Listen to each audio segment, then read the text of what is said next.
Bab 38. Sambil memegang koin perunggu yang berat di tangan mereka, banyak penduduk desa terduduk di tanah sambil berlinang air mata. Sebagai petani, bahkan setelah bekerja keras sepanjang tahun sekalipun, mereka tidak bisa menghasilkan banyak uang. Kalaupun ingin mencari pekerjaan di kabupaten, mereka tetap kesulitan menemukan pekerjaan yang cocok. Jika bekerja di rumah bos yang kaya, seringkali mereka hanya diberi makanan tanpa upah. Pekerjaan di kantor pemerintahan setempat bahkan lebih mirip seperti kerja paksa. Bukan hanya tidak mendapatkan upah, mereka bahkan harus membawa makanan sendiri. Namun sekarang, setelah bekerja beberapa hari untuk Wira, mereka bisa menghasilkan sejumlah besar koin perunggu. Ini memang kelalaianku. Untung saja ada Paman Hasan yang mengingatkan. Wira tersenyum saat berbicara. Kalau bukan karena Paman Hasan mengingatkan, malam ini kita pasti tidak jadi membagikan gaji. Oleh karena itu, kalau ada masalah, semua orang harus mengemukakannya agar kita bisa mencari solusi. Para penduduk desa dengan cepat menganggukkan kepala dengan semangat. Mereka sepenuhnya termotivasi oleh perkataan Wira. Wira tersenyum dan bertanya, siapa berikutnya? Aku. Penduduk desa saling berebut untuk berbicara. Wira menunjuk salah satu pemuda, lalu berkata, baiklah, Danur, coba kamu katakan usulmu. Aku, petik 2. Pemuda bernama Danur berdiri sambil menggaruk-garuk kepalanya dengan gelisah. Setelah beberapa saat dia berkata dengan malu-malu, Kak Wira, aku belum kepikiran. Tolong beri aku waktu lagi. Hahaha, penduduk desa tertawa terpingkal-pingkal. Minggir kamu, Wira tertawa dan mengomel. Kalian harus pikirkan dulu pertanyaannya. Baru bisa maju ke tengah lingkaran ini untuk berbicara. Kalau pertanyaannya bagus, kita akan bertepuk tangan bersama. Kalaupun pertanyaannya tidak bagus, kita juga harus bertepuk tangan untuk menghargai keberaniannya. Penduduk desa mengangguk setuju. Aku akan mengajukan satu pertanyaan. Herman maju ke hadapan semua orang dengan wajah yang memerah. Dalam 5 hari sejak dibentuknya tim penangkap ikan, aku melihat bahwa rumput tuton kita semakin sedikit. Dalam setengah bulan lagi, desa kita akan kehabisan rumput itu.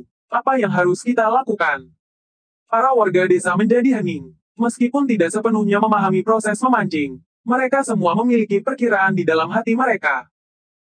Jika akar rumput tuton habis, apa yang akan terjadi pada tim penangkap ikan? Wira bertepuk tangan dan berkata, ini adalah pertanyaan penting. Prok. Para warga desa bertepuk tangan dengan antusias. Detak jantung Herman semakin cepat saat dia melihat orang-orang di sekelilingnya. Dia merasakan semangat yang membara. Dalam 28 tahunnya di Dusun Darmadi, dia belum pernah mendapat sorakan semeriah ini. Rumput tuton di satu desa memang terbatas, tetapi masih ada banyak desa di sekitar kita. Wira tersenyum tipis, lalu berkata, tim yang dulu mencabut rumput tuton, akan kita ubah menjadi tim yang bertugas untuk membeli rumput. Kita beli saja rumput basah dengan harga 5 gabak per keranjang dan rumput kering seharga 20 gabak per keranjang.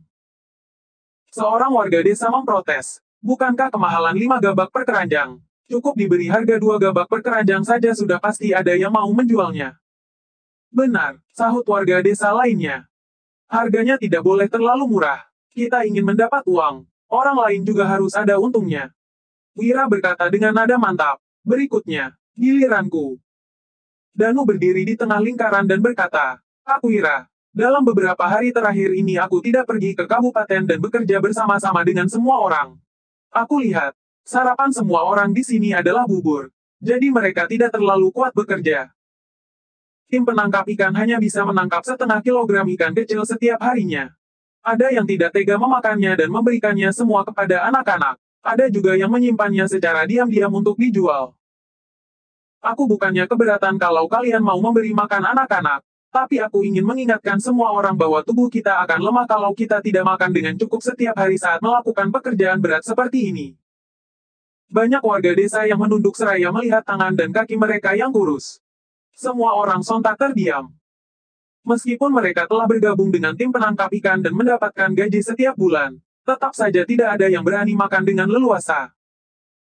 Mereka takut bahwa suatu hari nanti kalau tidak bisa menangkap ikan lagi, mereka tidak akan mendapat gaji. Jadi, semua orang tetap saja hidup dengan sehemat-hematnya. Wira memimpin dengan tepuk tangan. Usulan dari Danu sangat penting. Tepukan tangan dari warga desa tidak begitu antusias. Danu tahu bahwa usulannya telah menyinggung beberapa orang, tetapi dia sudah mempersiapkan diri secara mental. Demi kesehatan warga desa, dia tetap harus mengingatkan mereka.